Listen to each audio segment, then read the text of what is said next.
not usual that an individual can be called and be brought before this assembly without a reason. There is a fundamental reason that underlies her ability to govern. You're being called for the third time to interrogate the ability of Governor Kawira to manage the resources of the county of Meru. You're being called upon for the third time to interrogate the ability of Governor Kawira to ensure that there is effective service delivery of services to the people and the residents of Meru County. Accountability, honorable members, is a measure of leadership. Accountability is the ability of an individual to be held to account for our actions. It's not a call for interrogating the weakness of an individual, but the ability of that individual to execute her constitutional mandates. For the third time, there cannot be malice. This cannot be personal vendetta. There is no relationship that is unconstitutional between the governor and the county assembly that can make the county assembly to be aggrieved on behalf of the people of Meru County for the third time. Accountability is the gateway to earning trust. We are here because there is serious trust deficit with the ability of Governor Kawira to govern the county of Meru. We shall bring evidence before you, honorable senators, how reckless statements that flies over the face of chapter 6 of the Constitution in respect of the ability of an elected leader at the status of a governor to be able to earn confidence in the office that she holds. We'll show you how families are broken down courtesy of reckless statements that are not accountable, made and attributed to the governor. Honorable senators,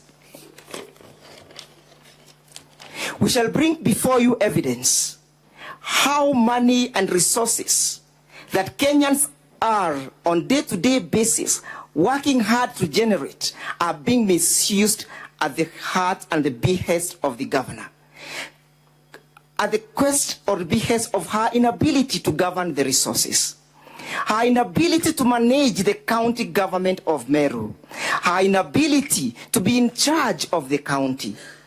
That is the case that we have before you.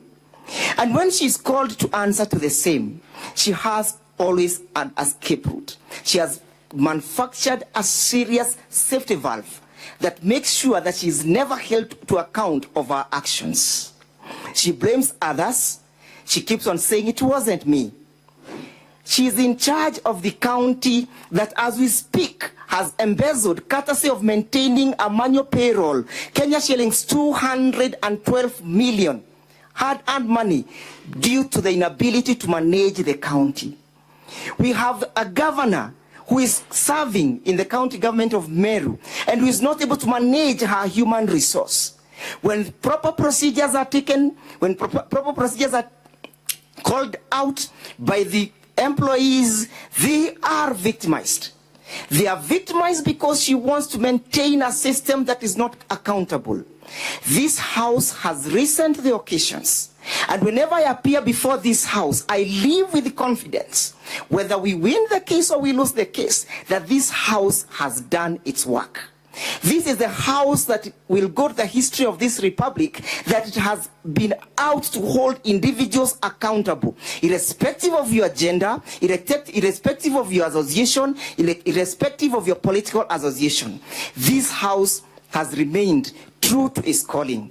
This house has remained very impartial to the processes. And that is why for the third time we are bringing a case against Governor Kawira, because we have confidence with this house that we look to the facts of the case and dispense with substantive justice. The first step towards success is taking responsibility of your actions. The first measure, the measures of one's personal character is attributed to the ability to manage the responsibilities that has been bestowed and granted unto you. And if you cannot then be held accountable, if you will always be blaming others, then what is your role? When those others are making that mistake, when those others are embezzling the funds, where are you? What actions have you taken?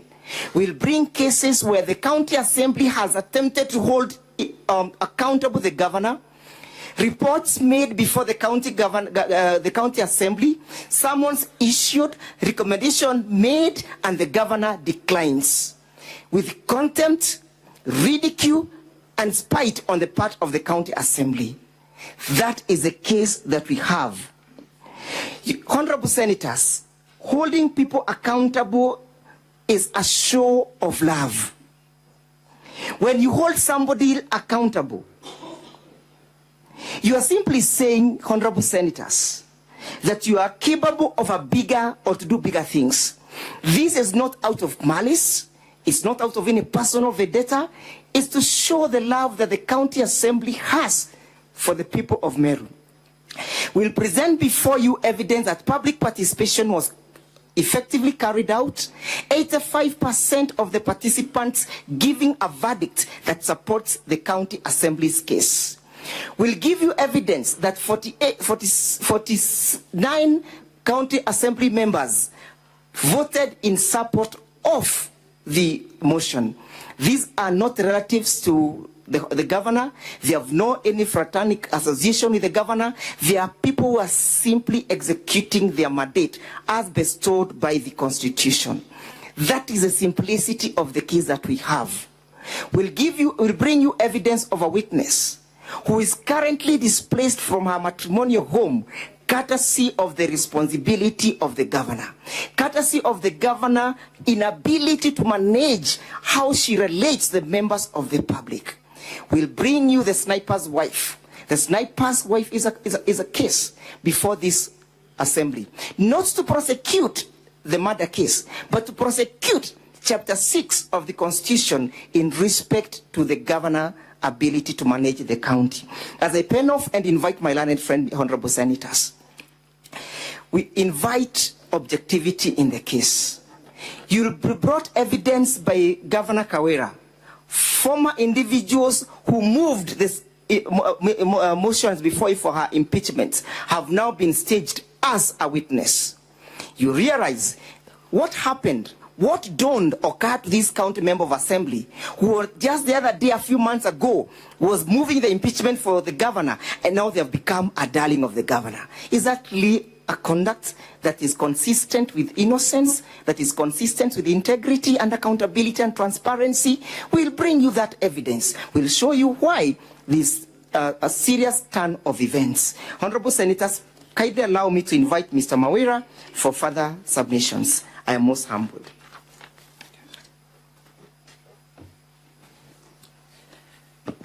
Honorable Speaker, my name is Morero Boniface Mawira, and I'll proceed from where my learned senior, Mr. Ndegwa, was left.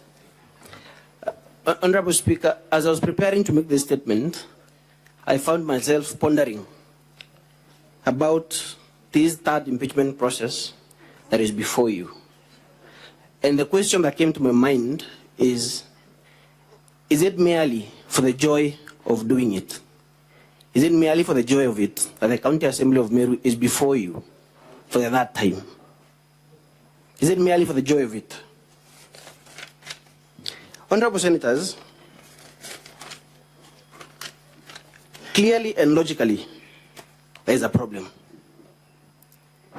And the County Assembly of Meru has diagnosed that problem. The County Assembly of Meru is beseeching you to find a remedy, to find a cure to this problem. Meru is ailing, and this house has the proper medication to this problem. We are going to demonstrate, Honorable Speaker, through various testimonies and exhibits that we have already filed, that there is a serious breakdown of governance in Meru. How is the Meru County Assembly expected to function if its oversight function has been crippled by the executive? How is the Meru County Assembly expected to exercise its oversight role if summons, statements, and resolutions of the County Assembly, even recommendations, are ignored and disregarded by the county executive under the watchful eye, cover, and protection of the governor. The county assembly summons witnesses to appear before it, or members of the executive. They do not heed such summons. What redress is the county assembly left with, other than coming before you? This house is a protector of devolution, and we beseech you to protect devolution that is on its deathbed in Meru. We will demonstrate, honorable senators, countless discreditable acts, all of which amount to gross violation of the Constitution and other laws, abuse of office, and gross misconduct. Of course, there is, and I'm not belittling what my learned senior said, that money has been lost, but there's a lot of misinformation out there that for you to prove or to succeed in an impeachment process or for an impeachment charge to be upheld, you need to show that money has been lost or there is misappropriation. And I'll refer you to Article 181 of the Constitution and its replica in Section 33 of the County Governments Act. The Constitution talks about gross violation of the Constitution, gross misconduct, or abuse of office. That provision, Honorable Speaker, is to be read holistically, is to be read together with Article 75 of the Constitution, which talks about conduct of state officers. And I'll read that provision, Honorable Speaker, that a state officer shall behave, whether in public official life or in private life, in a manner that does not demean the office that state officer holds. That is the provision.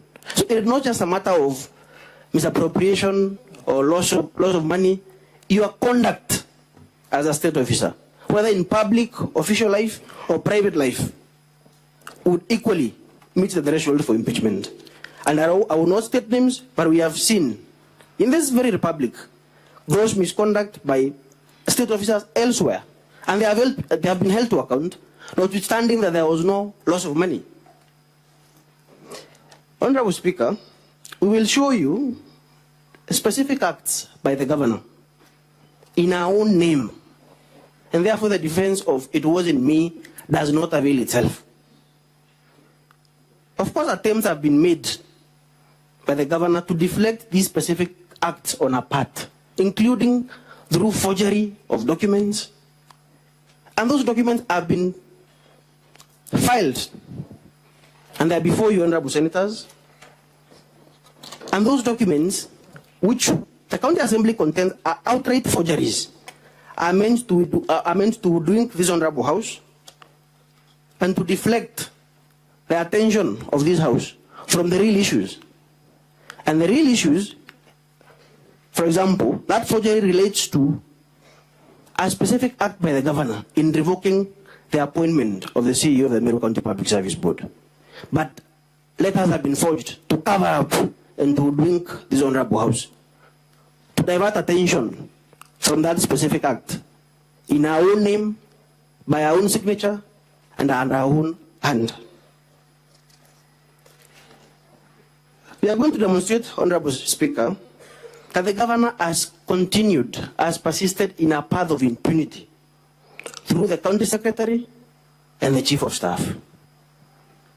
And this has been raised in previous impeachment proceedings. The governor said it wasn't me. But luckily, Honorable Speaker, the law envisages such a situation as the one before you, where a state officer, a public officer, says it wasn't me, it was so and so. Section 24 of the Public Officer Ethics Act and Section 35 of the Leadership and Integrity Act is about the conduct of a state officer acting through others. And those provisions are expressed that public officer is still liable for the acts that are done through others. So, even if that act was done by someone else, the law envisages that acting through others is not a defense to certain acts by the state officer.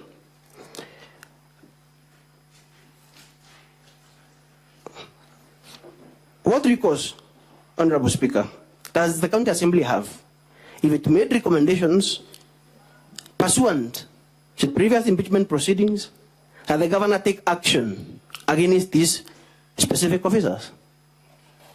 The governor disregarded those recommendations of the Assembly. The governor ignored those resolutions. So, should the County Assembly sit pretty as this cabal of officers continues to run Meru down, or to take Meru down the drain? These officers must be stopped in their tracks, Honorable Speaker. Honorable Speaker, the events leading to this day, the fact that this motion is before you is what I would call an act of grace. It is by the grace of God Himself that the County Assembly has an opportunity to be heard before this House today.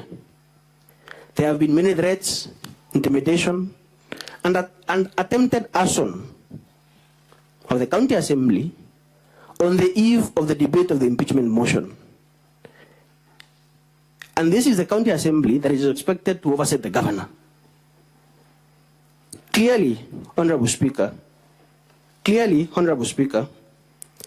all attempts have been made to hamstring the County Assembly in the exercise of its oversight mandate, and even to hamstring this House in the exercise of its oversight mandate. We were told at some point that the County Assembly and even this House do not have jurisdiction, and we should appear before Njiru Ndegwa for hearing of the charges.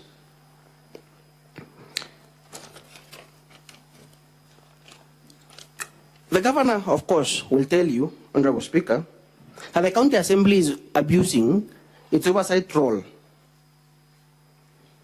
and that the County Assembly has been held captive by some external forces. But my question, Honorable Speaker, is how is that an answer to any of the charges? For instance, how is that an answer to the charge or the allegation that the governor illegally revoked the appointment of the CEO of the Meru County Public Service Board under our own hand and signature and name? How is this purported capture by external forces a response to these specific allegations against the governor? Many other attempts will be made, Honorable Speaker, to deflect or to divert attention from the real issues. Videos will be played by some common man or ordinary people in Meru, even abusing this Honorable House, abusing the Speaker, abusing the senators, saying that this is a house of greed and bribery. But how is that an answer to the specific charges? And all these videos are not by members of the County Assembly, they are not by elected leaders, they're just by wannabes, or whatever you may call them, probably even political activists. There is a real attempt to shift your attention from the issues that are in the motion, so that you consider other extraneous material that is not in any way associated with the County Assembly, and to pass a verdict. Of course, one that is not just to the County Assembly. Authority that is vested in a state officer, Honorable Speaker, is a public trust.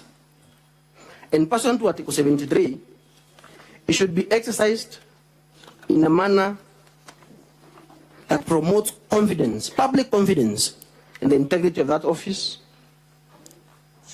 and it should bring honor and dignity to that office.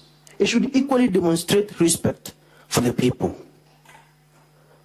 We are going to play video evidence before you of some utterances by the governor that are not only insensitive, but they do not demonstrate, they actually fall short of the constitutional requirement that a governor in his or her conduct should demonstrate respect for the people. All these allegations, Honorable Speaker, fall within Chapter 6 of the Constitution, and specifically Article 75, which provides that any person who is involved in conduct that falls short of the constitutional requirements may be dismissed or otherwise removed from office. So this is not a novelty, or this is not an invention of the County Assembly. This is the Constitution. The Constitution says that such conduct is not only to be rebuked or to be condemned, but it is conduct that amounts to grounds for removal from office. Honorable Speaker, the governor will take, of course, the underlying tone of the governor's response, and that is the posture that she will take when she takes the stand, is that she is a victim of misogyny, a victim of male chauvinism, a victim of toxic masculinity, and all these other gender attacks against her. And even in her own even in her response, she says that she's a woman governor, and we appreciate that. It is the people of Meru who elected her, including the men in Meru County. Some of them are even here. Some others are members of the assembly. But is gender a shield? Should your gender be a cover that you cannot be held account because you're male or you're female? Is that it, Honorable Speaker? As a point of Honorable Speaker, is the issue of the threshold for impeachment, and the Supreme Court has had occasion in the Sonko case to state with precision the threshold requirement for impeachment proceedings. And the Supreme Court has stated, Honorable Speaker, that the threshold is not the threshold required to prove criminal culpability in criminal cases. It is not the threshold of beyond reasonable doubt. It is the threshold of above a balance of probability, but below reasonable doubt. So therefore, that intermediate standard of proof, Honorable Speaker,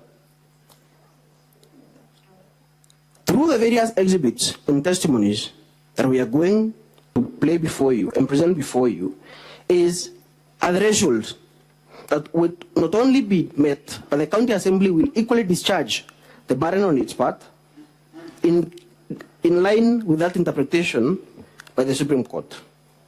Another question, Honorable Speaker, is what amounts to grossness. The Constitution talks about gross violation of the Constitution and gross misconduct. And therefore, the Supreme Court, while quoting the decision in Martin Nyagawambora from the Court of Appeal, clarified that one, the allegations must be serious, substantial and weighty, and that there must be a nexus. Honorable Speaker, specific acts done by the governor, other acts done through officers who are working under her and are watchful eye, cover and protection. All these are specific acts attributable to her. She's disregarded resolutions of the Assembly to take action against them, and therefore it must be that they were doing those illegal acts under instructions.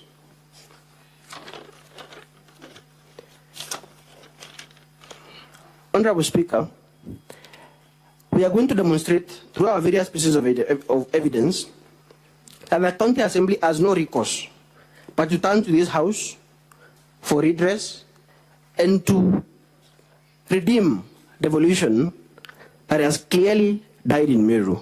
Because for how is a governor that is at war with doctors, that is at war with members of the Assembly, that is at war with the church, that is at war with contractors? How is this governor? A governor that has even shifted contracts that are supposed to be done by the people of Meru, or even other Kenyans, to the national government, while devolution is about taking resources to the county. How is this governor supposed to deliver for the people of Meru? That is all, Honorable Speaker. Thank you for listening to me. My line is in, Mr. Ndegwa can take the remaining minutes. Yes.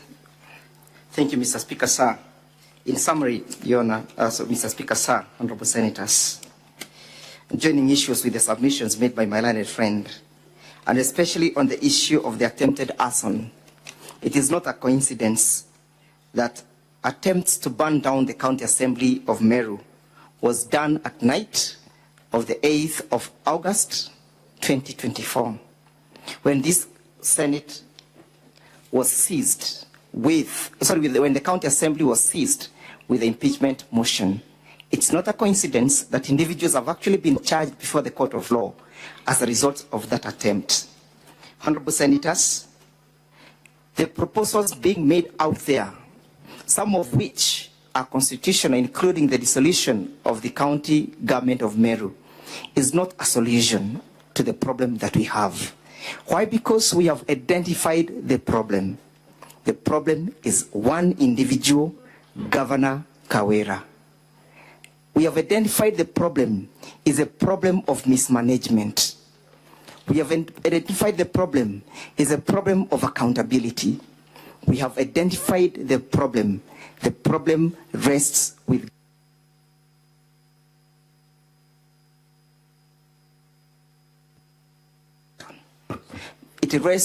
Governor Kawira. Service delivery has been compromised. We'll play to you videos of babies being born outside a health center, being born in a karai.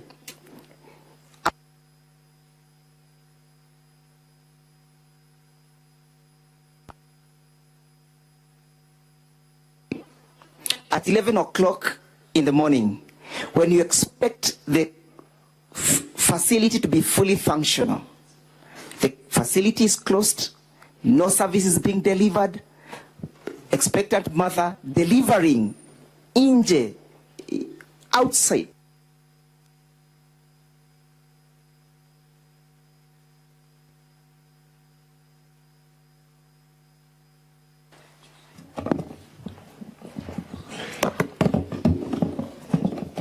The people of Meru County expected that with the inception of devolution and with health sector being apportioned to the county government of Meru, that they will have proper stewardship, that they'll have proper managers, that they'll have people who care about the health status of the people of Meru County. As we speak, there is no explanation that has been ever given by the governor why expectant mother will have to deliver outside a facility, why a woman has to give birth in a karai ya maji. That is a pathetic situation in Meru County.